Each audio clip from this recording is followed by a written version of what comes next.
of prices for goods and services over time, which have the effect of reducing consumer purchasing power. In order to illustrate the concept of inflation and how it affects purchasing power, consider the example of Mitchell. Last year, Mitchell went to the grocery store every week and purchased the same items. He had it worked out so that his grocery bill was exactly $100 each time he went shopping. This year he resumes his normal shopping routine, purchasing the same items from the grocery store. However, when he gets to the checkout counter, Mitchell is informed by the cashier that the items he has purchased now cost $110, rather than the $100 that he is anticipating. As a result, he is forced to put back several items.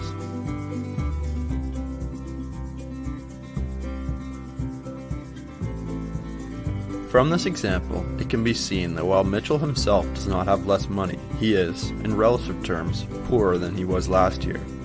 What he once could purchase for $100 can now only be bought for $110. Basically, his purchasing power has declined as a result of general increases in the price of goods, in this case, groceries.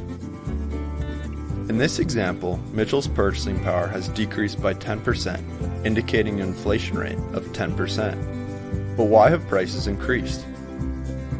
While the causes of inflation are complex and multidimensional, inflation is usually associated with a country printing more money than it has assets. Consider the case of the fictional country of Burma, which prints $200 billion in currency, despite only having assets in the amount of $100 billion. When a country prints more money than it's worth, its currency is devalued. And in turn, merchants raise prices to account for this devaluation. This increase in prices decreases purchasing power. So we now have a basic understanding of what inflation is. But how is it measured? The inflation rate is generally expressed as the annual percentage increase in the price of the Consumer Price Index, or CPI.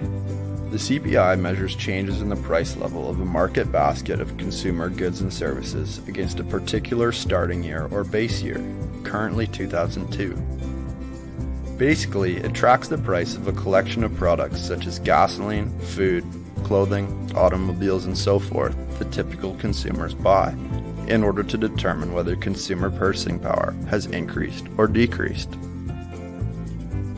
Inflation is not always entirely undesirable, but unexpected inflation can have several significant consequences.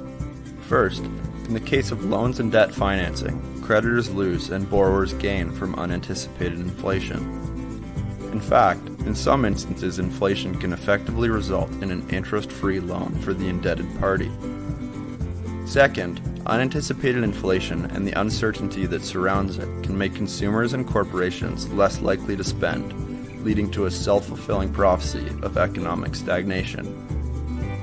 Third, wherever the inflation rate rises above that of other neighboring countries, domestic products can become less attractive.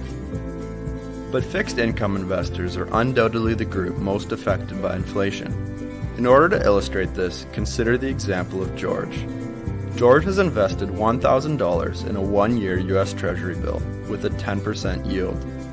Once the bill has reached maturity, George collects his $1,100. However, in the time since he bought the T-bill, the inflation rate has climbed from 0% to 7%.